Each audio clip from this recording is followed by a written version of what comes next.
surprised that is trying very hard to block the Judicial Conference from bringing more transparency and daylight into the funding of these amicus briefs.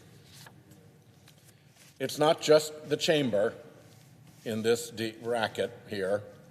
If you take the recent anti-union cases, Janus versus AFSCME, Cedar Point Nursery versus Hasid, and Friedrichs versus California Teachers Association, each case drew 10 or more amicus filers connected to these scheme donors. In both Friedrichs and Janus, scheme megadonor, the Bradley Foundation, funded the law groups representing the anti-union plaintiffs and also funded a dozen supporting amici. The front groups even swapped seats, with a group representing plaintiffs in one case turning up as an amicus in the other case, and vice versa. It's a front group pea and shell game that the court, for some reason, indulges. No surprise, all of these cases delivered big wins for corporate interests out to weaken organized labor. Or you could look at the scheme's attack on the Consumer Financial Protection Bureau. The CFPB has long been a target of right-wing interests. The Center for Media and Democracy reported that 16 right-wing foundations, including the Bradley Foundation and Donors Trust, had donated almost $70 million to 11 amici who opposed the Consumer Financial Protection Bureau. I did a brief in that case, an amicus brief of my own, and I put this graphic in my amicus brief as an appendix to show the court the common funding of all of these groups that purported to come in as independent, unassociated amicus filers. So here are the donors across the top: Donors Trust, Bradley Foundation, Scaife Foundation, Searle Trust, Charles Koch Foundation, Kirby Foundation, and the Donner Foundation. And here are the groups that filed briefs. Every single one got money from Donors Trust, which is called the Koch brothers ATM. It's the entity that hides who the real donor is, and it just shows up as Donors Trust. Here's the Bradley Foundation, all but 1, 2, 3. Here's the Scaife Foundation, all but 1, 2, 3, 4, 5, and so on. So there's an enormous amount of overlap that I was able to figure out and point out in my brief, and then the Center for Media and Democracy came through with a more complete report and did an even better job of researching that. So remember from my previous speeches how it was the Federalist Society that was home to the dark money turnstile that selected all 3 of Trump's Supreme Court appointees. 11 amici supporting the challenge to the CFPB received funding from entities that also funded the Federalist Society. So it is a pea and shell game of funded amici with a lot of shells. And then there's the biggest scheme case of them all. You might call it the Schemapalooza. The case was called Americans for Prosperity Foundation versus Bonta. In this case, more than 50 dark money organizations filed amicus briefs at the cert stage, when the question is, do we take the case, before it's even being argued on the merits. 50 dark money groups appearing at the cert stage.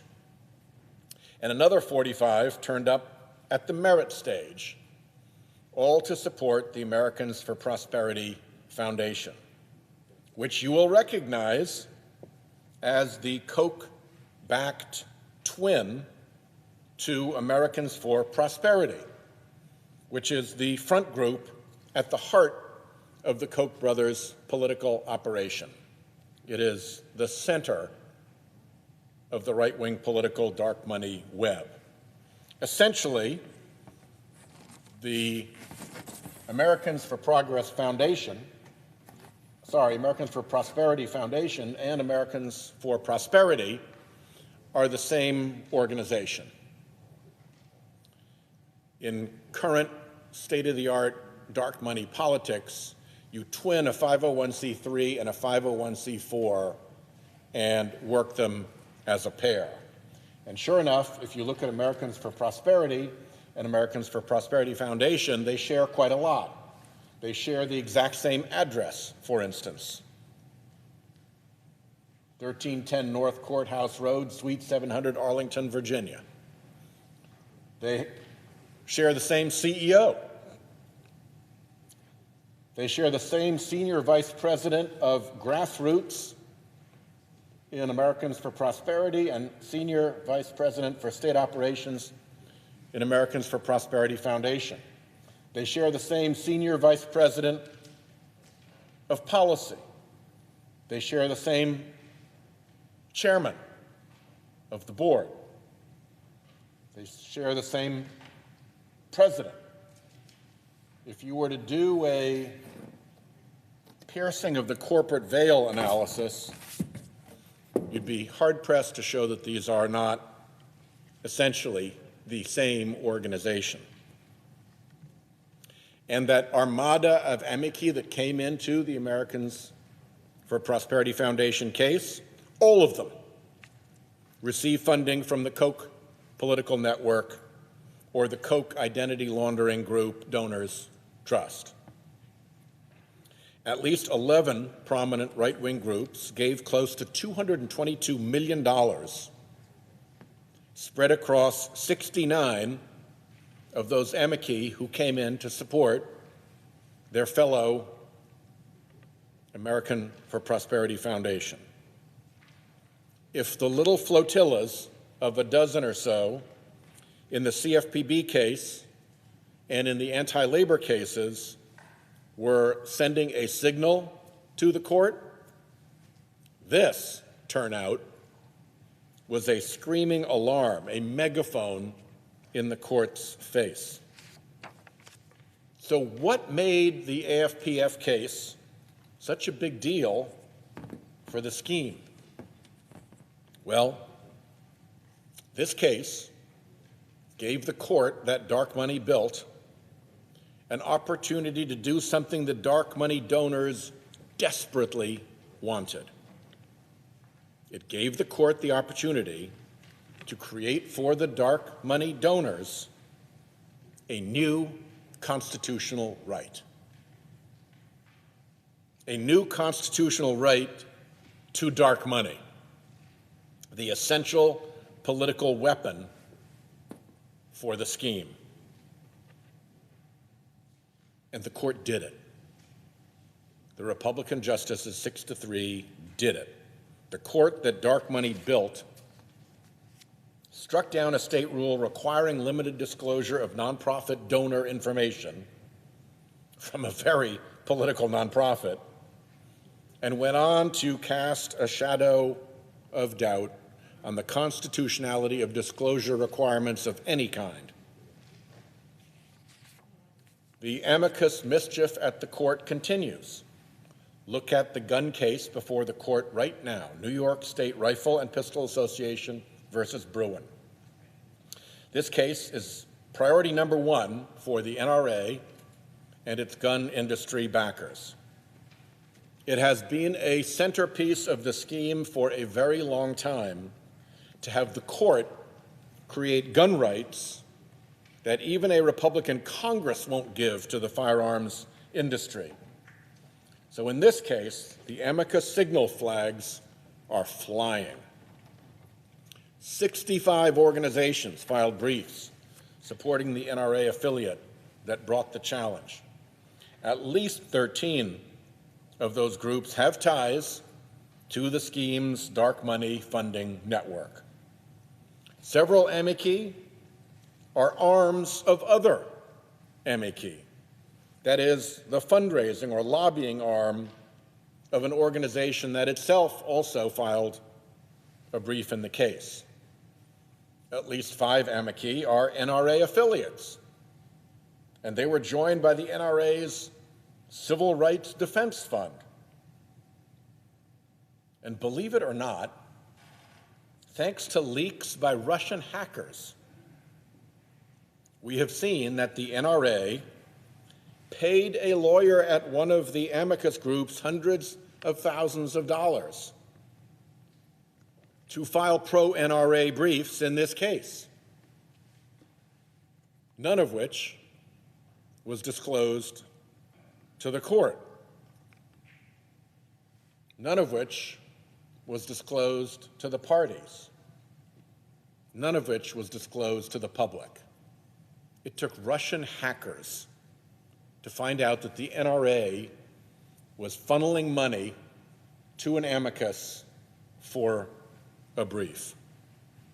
Well, it seems like the justices got the signal from all of those dark money-funded amici. Based on questioning from the court Republicans at oral argument, this case looks almost certain to go in the scheme's favor. Pause to consider what this means. The NRA basically cloned itself to amplify its voice before the court, just as other scheme front groups have done in other cases, in wave upon orchestrated wave of amicus briefs, washing into the cases that matter to the scheme's big donors. And when those little orchestrated flotillas or the big orchestrated armadas show up at the court to signal what they want, they always get what they want from the dark money majority at the court. Always. Maybe not all they want, always. Some groups ask for more than others. Some signal where they want the court to go in future cases, not just what they want in this case.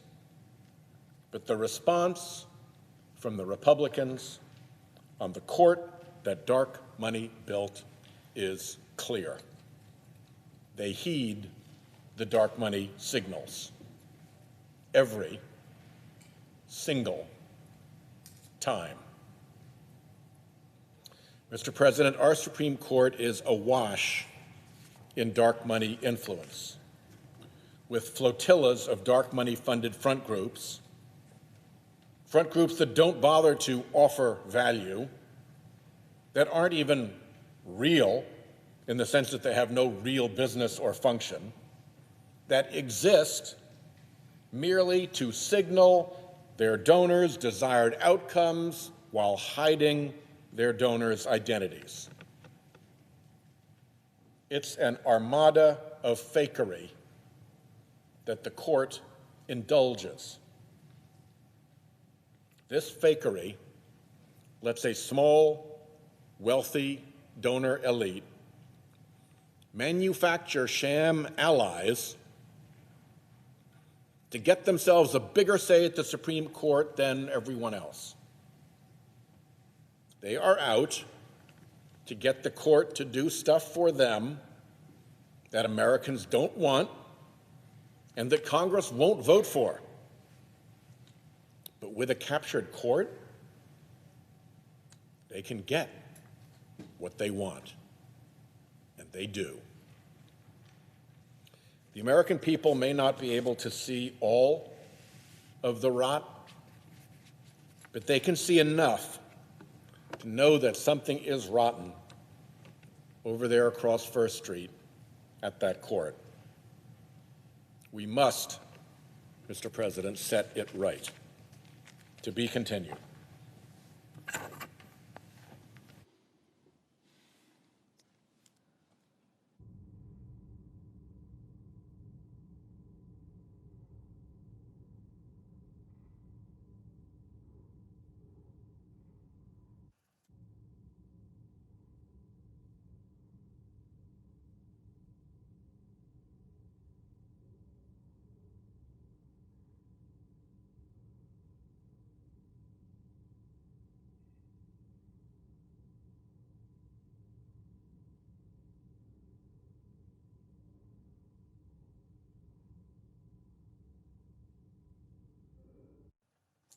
Senator from Rhode Island. Mr. President, I ask unanimous consent that the injunction of secrecy be removed from the following treaty transmitted to the Senate on November 16th, 2021 by the President of the United States as an executive session. Amendment to Montreal Protocol, Kigali Amendment, Treaty Document Number 117-1. I further ask that the treaty be considered as having been read the first time, that it be referred with accompanying papers to the Committee on Foreign Relations and ordered to be printed, and that the President's message be printed in the record. Without objection. Mr. President, I ask unanimous consent that the Senate proceed to executive session to consider the following nominations en bloc, calendar numbers 466, 509, and 358. That the Senate vote on the nominations en bloc without intervening action or debate. The motions to reconsider be considered made and laid upon the table with no intervening action or debate. That any statements related to the nominations be printed in the record. That the President be immediately notified of the Senate's action and the Senate resume legislative session. Without objection. The question occurs on the nominations en bloc. All those in favor will say aye. Aye. Opposed, nay. The ayes appear to have it. The ayes do have it. The nominations are confirmed en bloc. I ask unanimous consent that the Senate now proceed to the consideration of Senate Resolution 449, submitted earlier today. The clerk will report. SRES 449, designating November 2021 as National College Application Month. Without objection, the Senate will proceed. I ask unanimous consent that the resolution be agreed to, the preamble be agreed to, and that the motions to reconsider be considered made and laid upon the table with no intervening action or debate. Without objection. Mr. President, I ask unanimous consent that the Senate proceed to the consideration of Senate Resolution 451 regarding Max Cleland, submitted earlier today. The clerk will report. Senate Resolution 451, honoring the life and legacy of the late Senator Max Cleland. Without objection, the Senate will proceed. I ask unanimous consent that the resolution be agreed to, Mr. President, that the preamble be agreed to, and that the motions to reconsider be considered made and laid upon the table with no intervening action or debate. Without objection.